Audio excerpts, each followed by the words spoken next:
Good morning. Welcome. Welcome to First Parish in Waltham.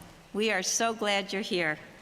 Whoever you are, wherever you are on life's journey, you are welcome here. My name is Deb Jose, and I serve you as your president on the Board of Managers. My pronouns are she, her, and I'm wearing my favorite Pride earrings today. So happy Pride, happy Father's Day. And here we go. Here are this week's announcements.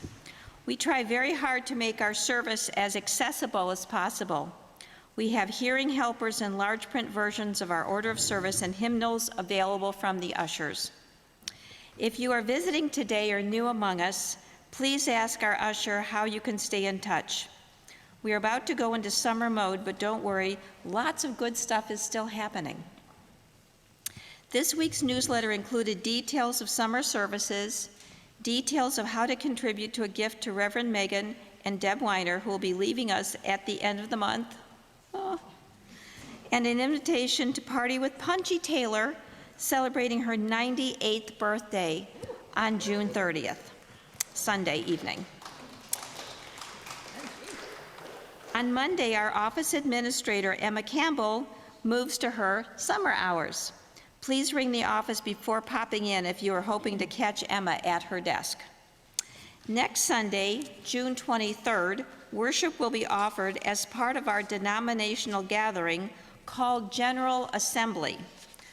We have the opportunity to join thousands of other UUs online for Sunday worship, which we will watch together in our chapel at 10:30. Bring a treat to share in the Harrington Room after worship. We won't be on Zoom next week. If you can't join us in person at 10:30, you can also watch the worship service when it is live streamed through the UUA website at 1:30 p.m. The following Sunday, June 30th, begins our engagement in the UU Summer Worship Consortium, with weekly services hosted by 5 different UU congregations in this area throughout the summer. It's a great time to grab a friend and make a little pilgrimage to other local churches. We are hosting here that first week with a service led by R.B. Fortin, yay, and featuring music from Katie Galati, yay, and friends. We hope you come. Please note these summer services all will begin at 10 a.m. at each congregation. Our newsletter and website tell where the services are happening, and if you prefer to join from home, the YouTube link will be available on our website. Finally, memory books are in Whitcomb Hall for Deb and Reverend Megan. Many of you haven't had a chance to contribute yet. There are lots of cards and plastic inserts. Everybody's card gets their own insert. Feel free to write to each of them during coffee hour, and they'll pick up their books on the way out. Okay, that's the end of this week's announcements. Turn around and wave. Oh yeah, thank you. And please turn around and wave to our friends on Zoom.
So much gratitude to our choir and to our wonderful music director, Emma Campbell.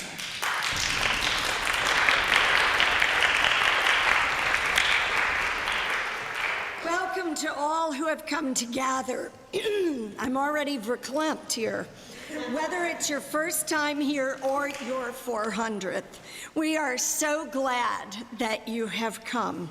Here we celebrate all that we are, each of us as individuals and together as a gathered community, all of us unique and beautiful in our own ways, shining our true colors, just like the rainbow flag flying outside.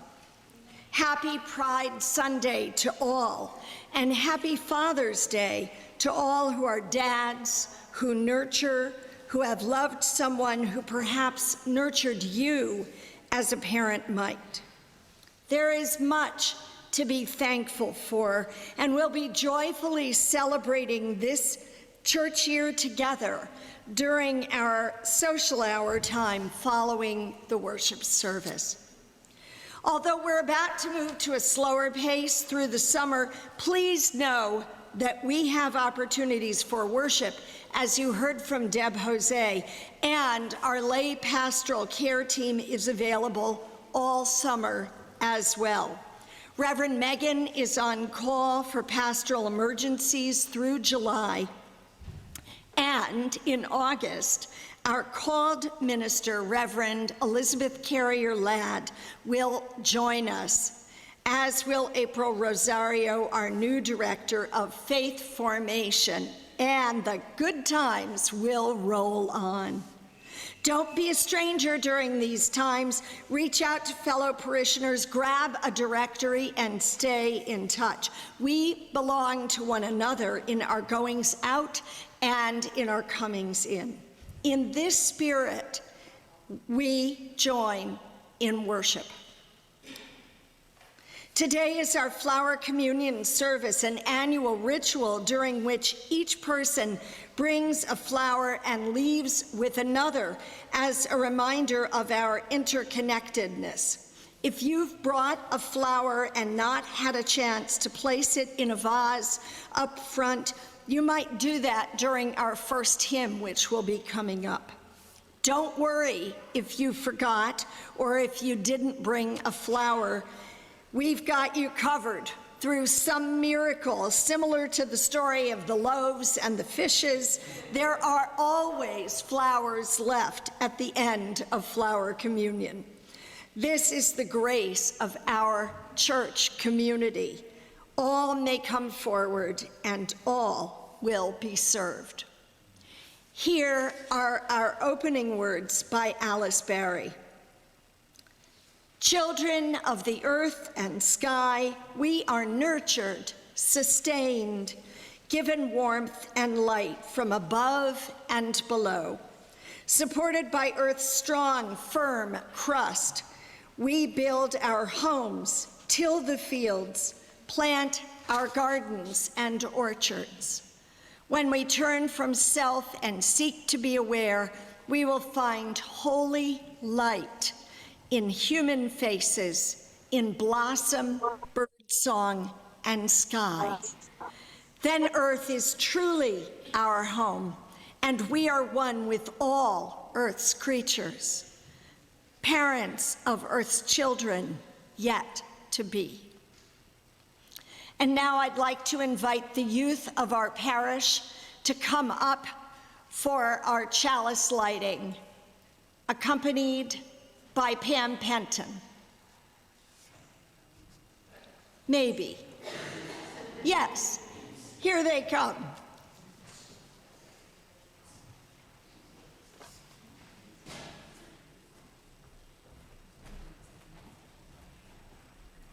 Thank you, friends. These words are from Marta Valentin. We kindle the chalice to remind us of the light that brightens all of our lives. We gather many different flowers to remind us of the unique contribution each person makes to our shared faith. As we gather here, we remind ourselves that we, like the flowers, are many. We, like the light, are one. In our community of faith, may we, though many, be one in spirit, in truth, and in service. Thank you, friends. I invite you now to rise in body or spirit and join in singing our first hymn.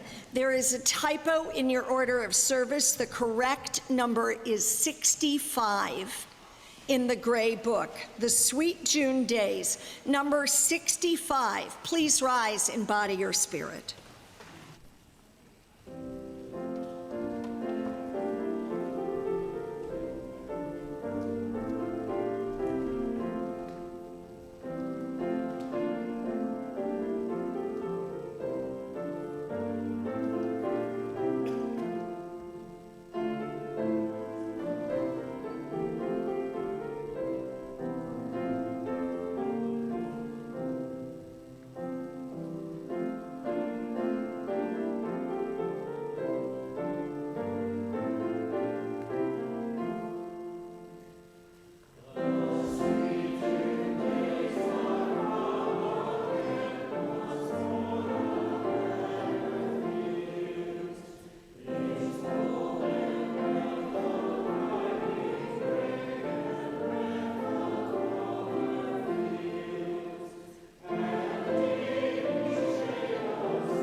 I invite you to join now in our unison affirmation, our covenant, which is printed in our order of service.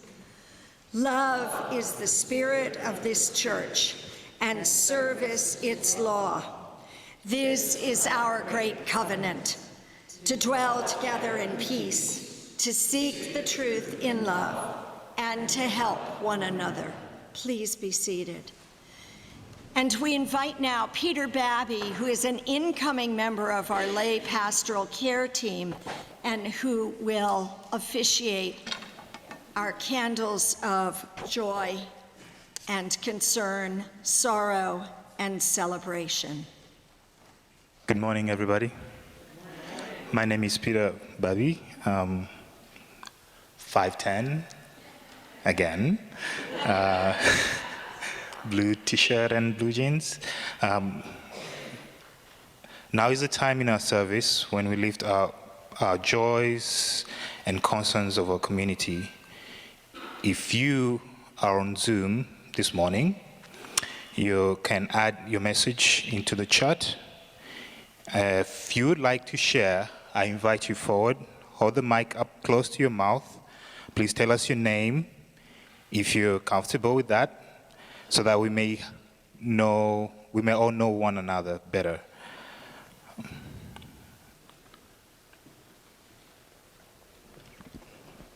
And for all the joys and sorrow that we still hold in our hearts, and for the prayers of our neighbors near and far, I'll light one final candle. Put it. All two.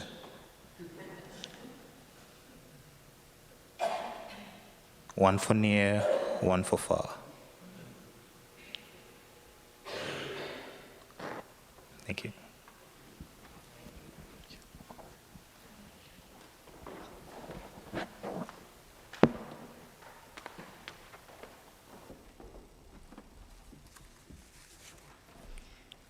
Thank you, Peter. Thank you, Peter. This is a story about brave people and beautiful symbols. Well, it's really a story, two stories. One is about a man named Norbert and one man named Harvey. They were very different, but they were both brave, and they believed that every person, every human, is important. Norbert Čapek was born in southern Bohemia in Europe in 1870. Harvey Milk was born in New York City in 1930. Norbert's mother was a devout Catholic, his father agnostic. He became an acolyte at age 10 in his local Catholic church, but it didn't feel right to him. At 18, Norbert discovered the Baptists and became a minister. He founded almost a dozen churches from Ukraine to Budapest.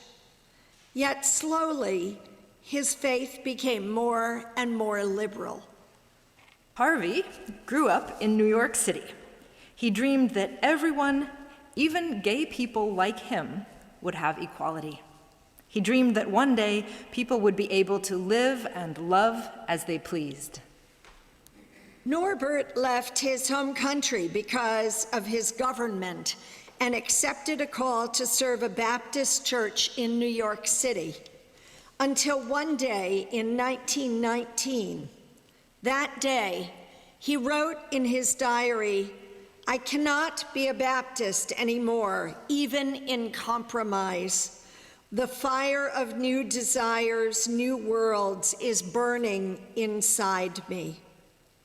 Norbert and his wife Maya joined a Unitarian church in New Jersey in 1921 for the same reason many of you did.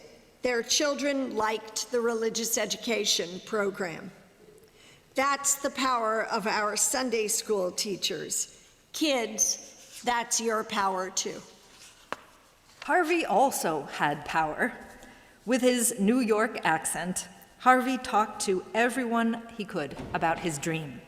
His voice boomed, his body bounced with energy and excitement. Some people listened. A few agreed. Most did not.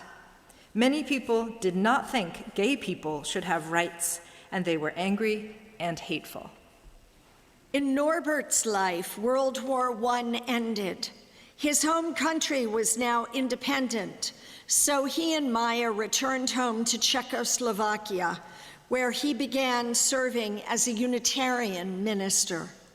His Unitarian church was the Prague Liberal Religious Fellowship. In just 20 years, his church grew to have 3,200 members. Norbert had a lot of energy, and people liked his vision. In 1972, Harvey Milk moved to San Francisco, where he opened a camera store on Castro Street, in the heart of the city's growing LGBTQ community. It quickly became a neighborhood center. Harvey's big voice and big dream wouldn't be stopped either. He discovered one way to change laws was to help make laws. In 1977, Harvey Milk took a big step toward that dream when he became one of the first openly gay people to be elected to political office in the United States. Harvey and his friends planned marches to protest inequality and unfair laws.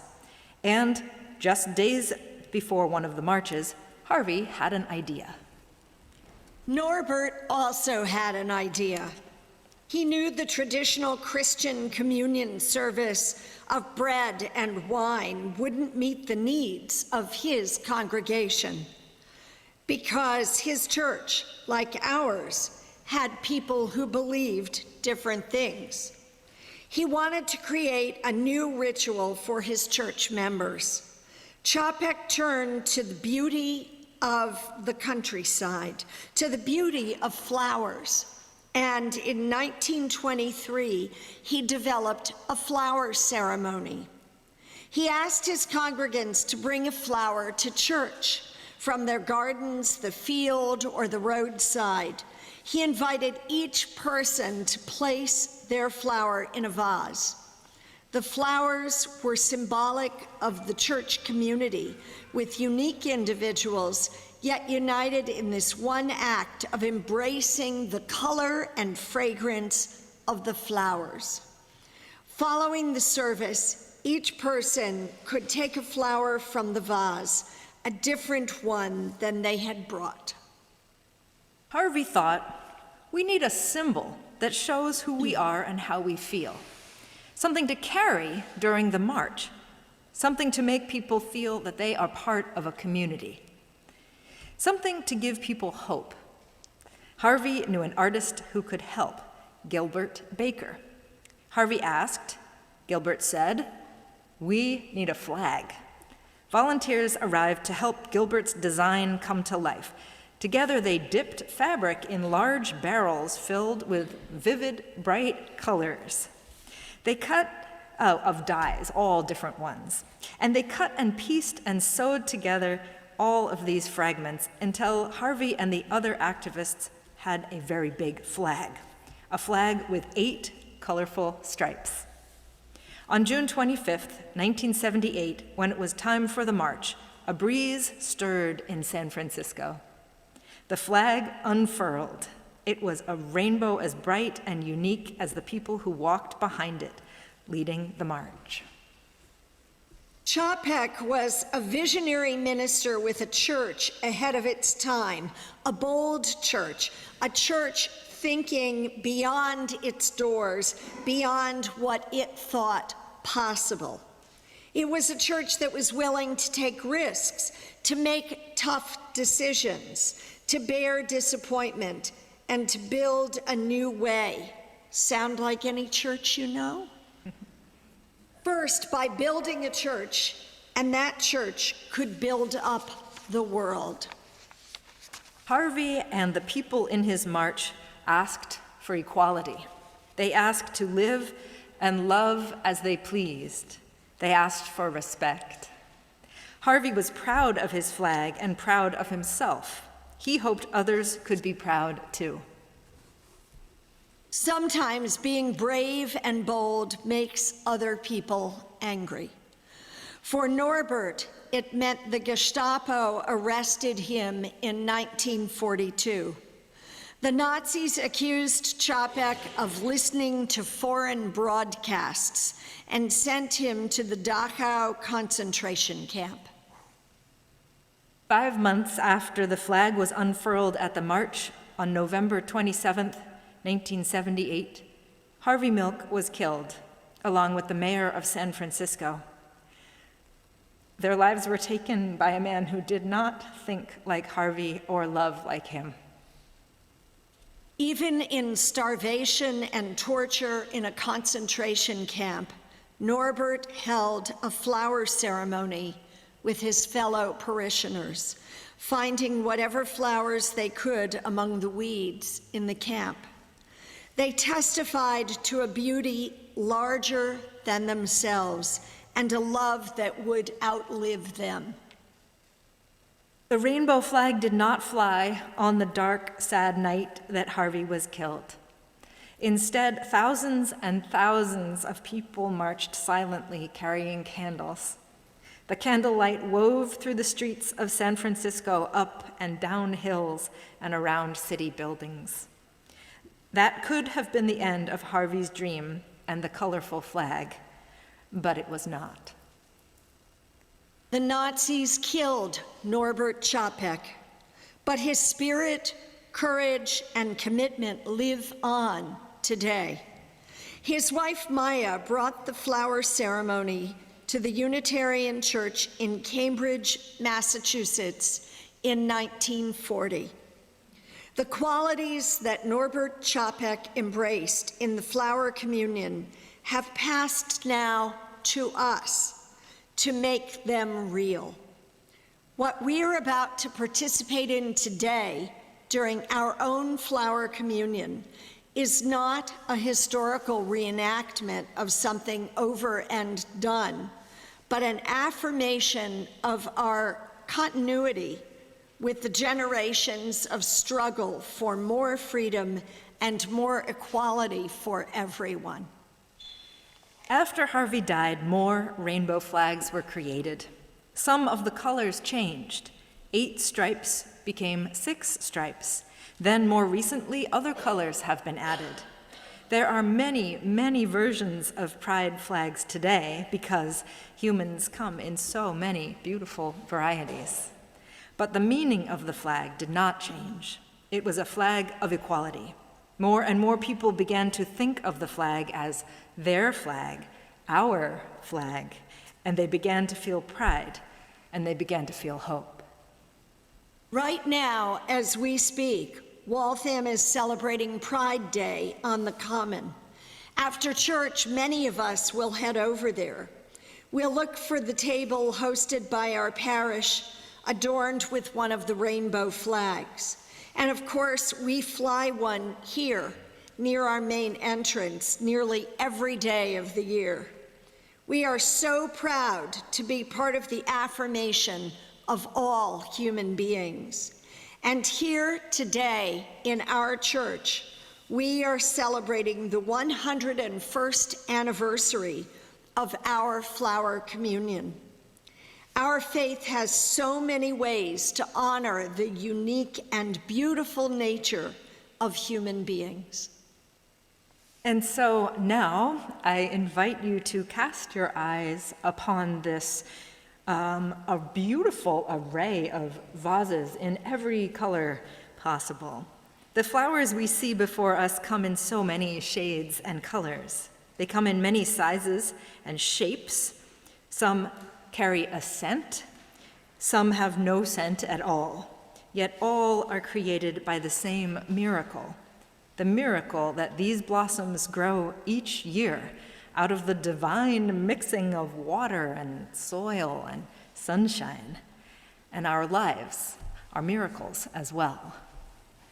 Despite our trials and disappointments, people come every year to celebrate the flower communion, to be reminded that all of us have value and all have a place in the beauty of the world, to be reminded that where you come from is not as important as the fact that you are here now, to be reminded that all are welcome and that together we create the beauty of this world. This day and every time we come to church, we come to be a part of something greater than ourselves. Let us begin. You are invited to make your way forward and choose a flower, one that you did not bring. And after you return to your seat, you might take a moment to really notice the flower in your hands, chosen on purpose for this moment by this gathering of friends. Please use the center aisle to come up and the side aisles to return, if you can. If you would like someone to bring a flower to you, just raise your hand and it will happen. Let us celebrate the beautiful colors here and in all of us.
On the large sheet of paper that you may have picked up at our entrance, you'll find a prayer written by Norbert Čapek.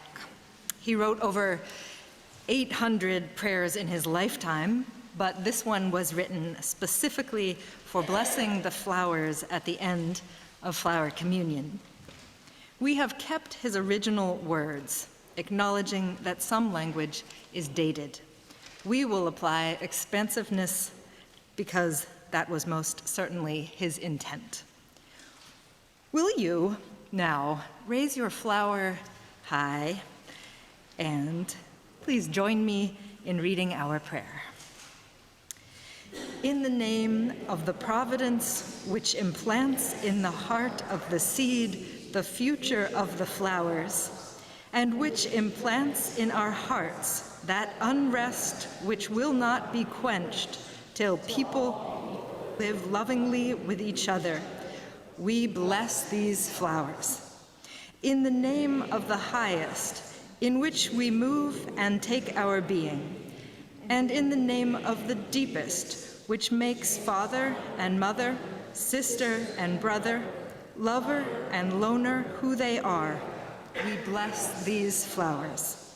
In the name of the prophets and sages who sacrificed their lives to hasten the coming of the reign of mutual respect, we bless these flowers. Let us renew our resolution sincerely to be brothers and sisters regardless of the barriers which estrange. May these flowers be for us the sign of the glory and variety to which we aspire, knowing the whole while that we are one family, the family of spirit and nature.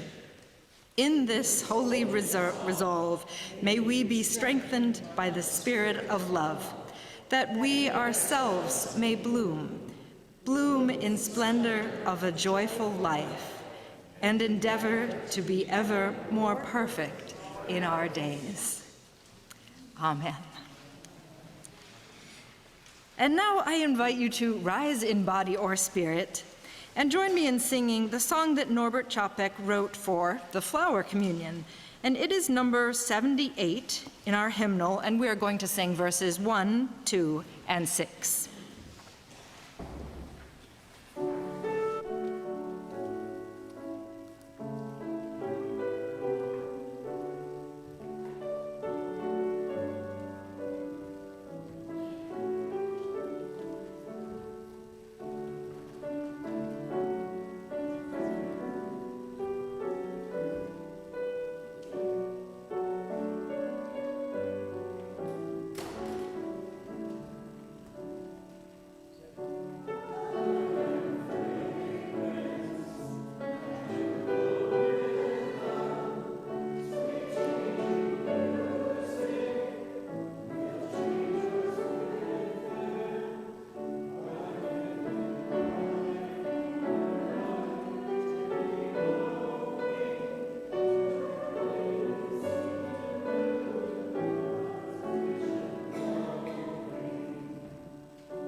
I invite you to be seated.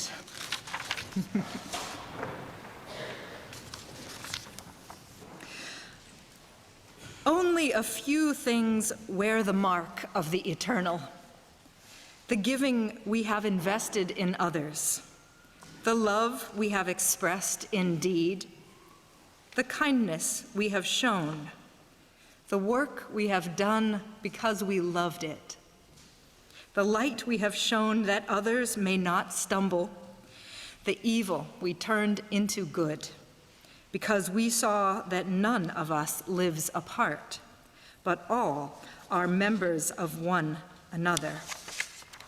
For the good works of this church community within and far, far beyond its walls, our morning's offering will now most gratefully be received.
Thank you, ushers, and thank you to all who make love visible in the world.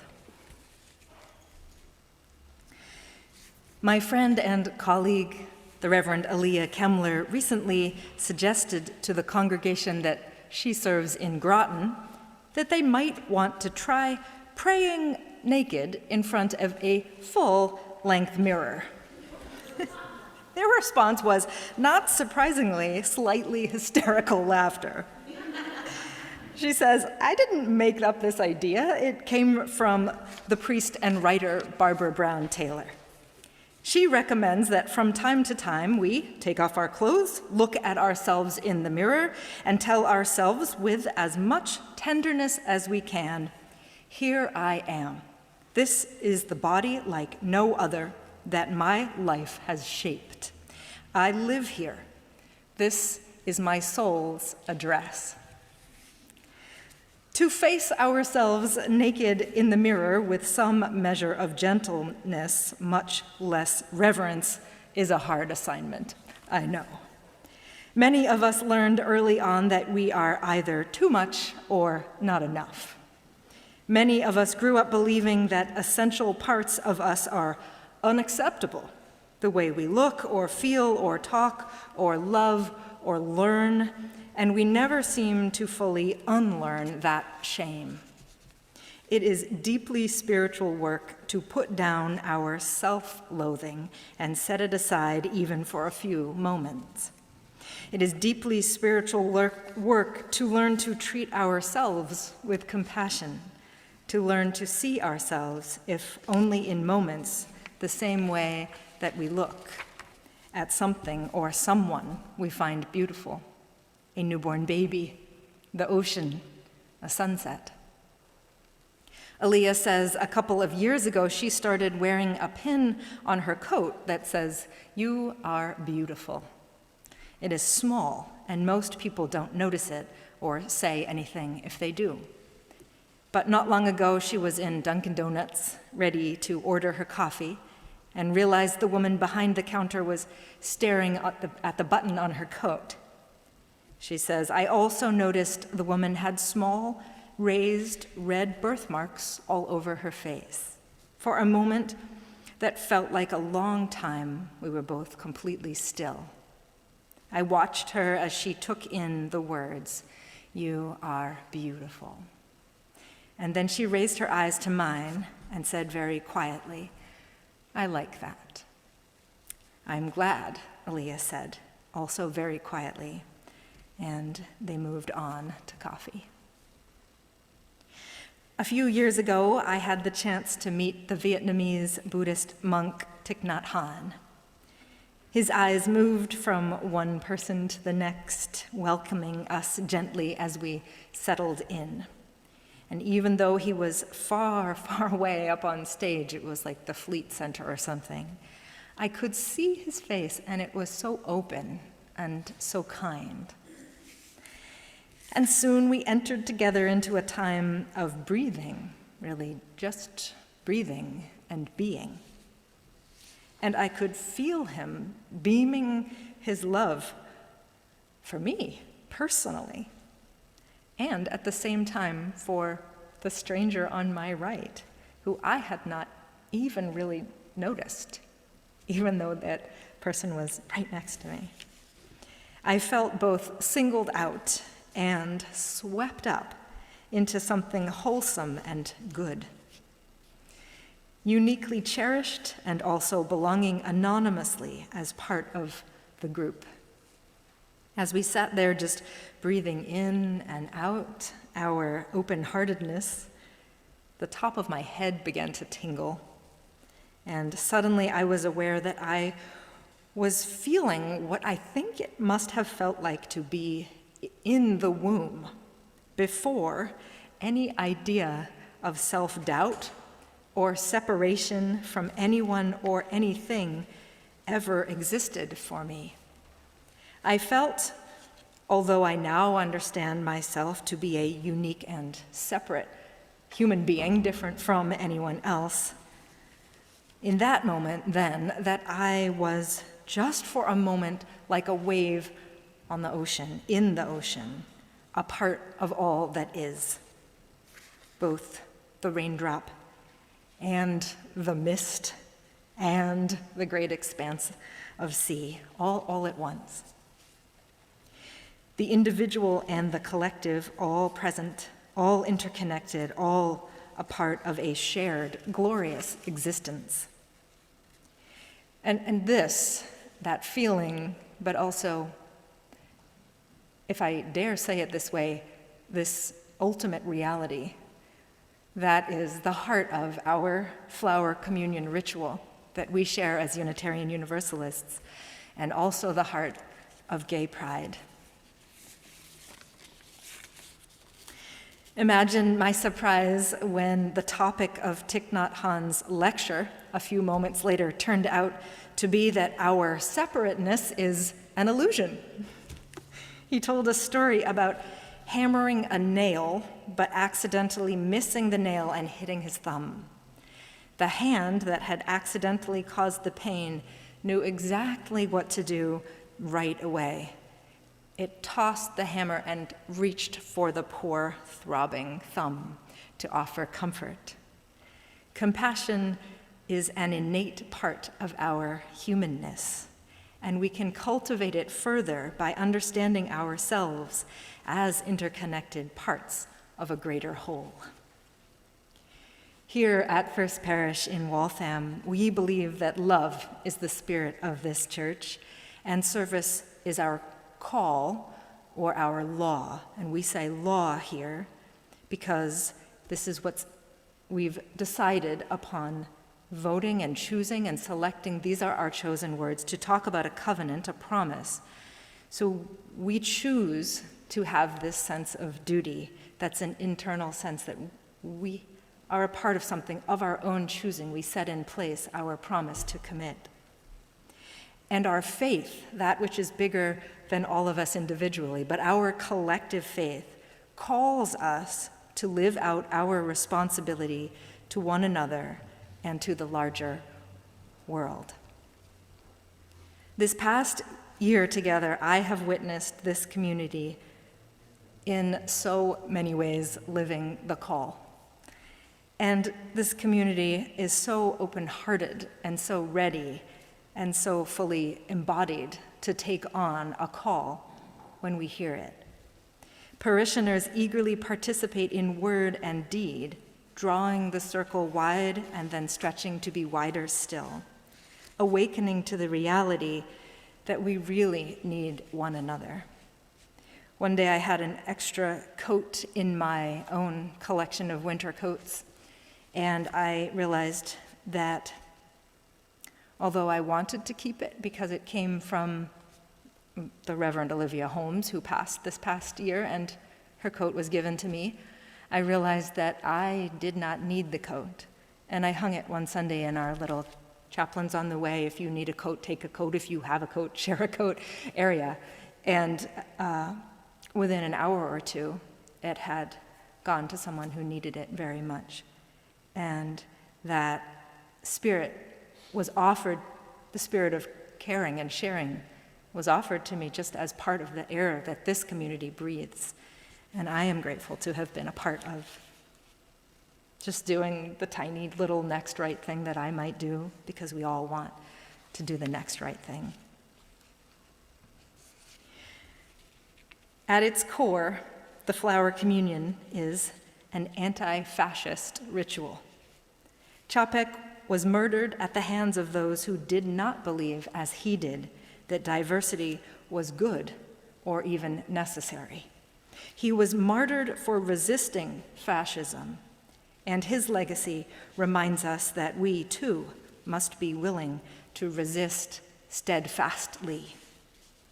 All of us, every human being, is meant to be here on earth. Our unity is in our diversity.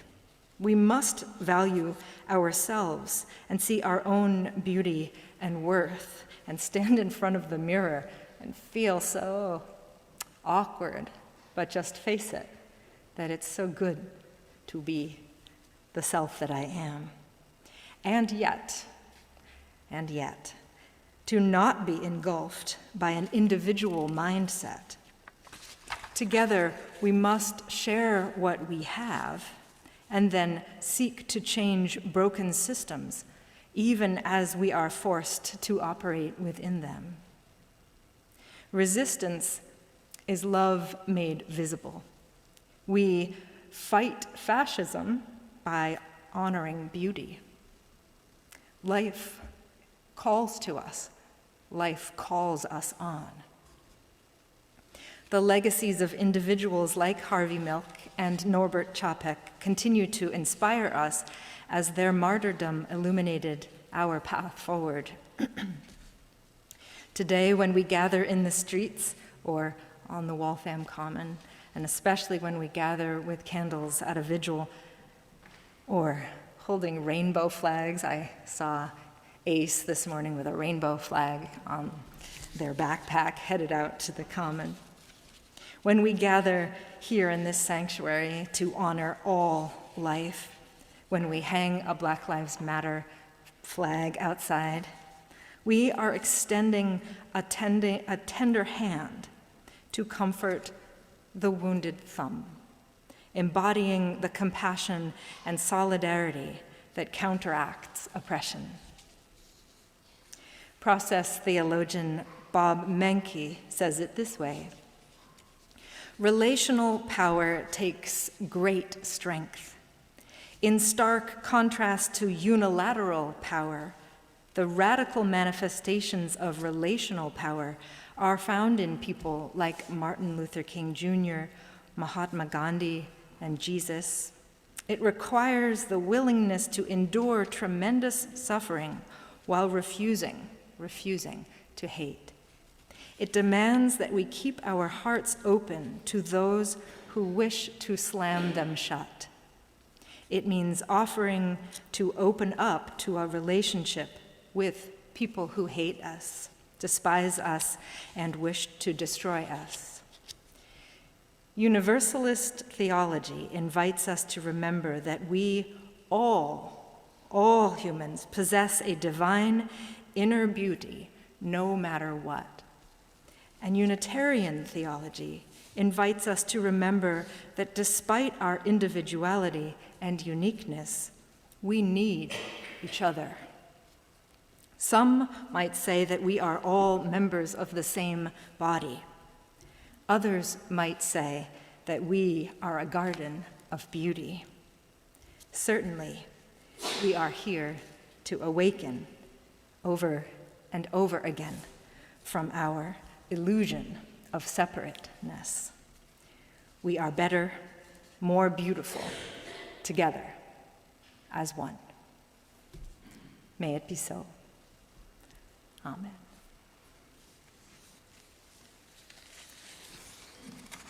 And as we prepare to break for the summer, first finish our service and then have coffee hour and then hug everybody a lot, I'd like to say that Deb and I absolutely love being here with you and having had me for 1 year and Deb having had 2 years. We are very sad to say goodbye to all of you, and we can only hope to express to you our gratitude for the time that we have spent.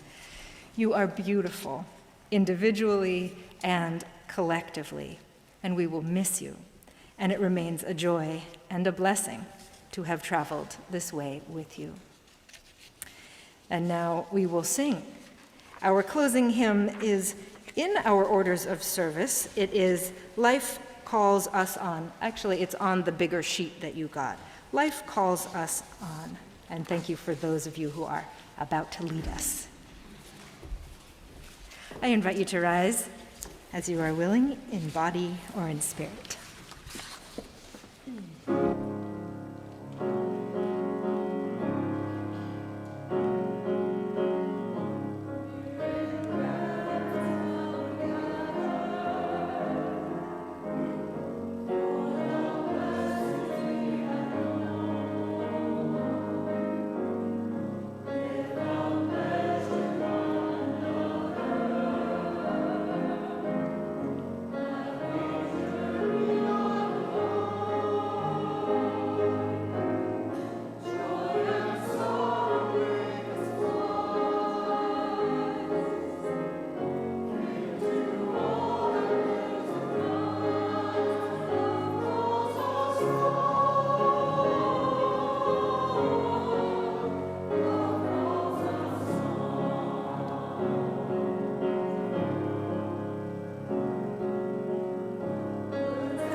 Our benediction, the words are by Reverend Heather Janulis.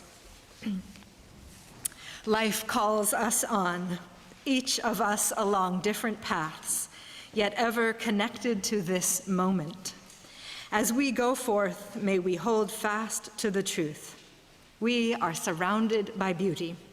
We are strengthened by love. No matter where our paths take us, we do not go alone. Go in peace, blessed people.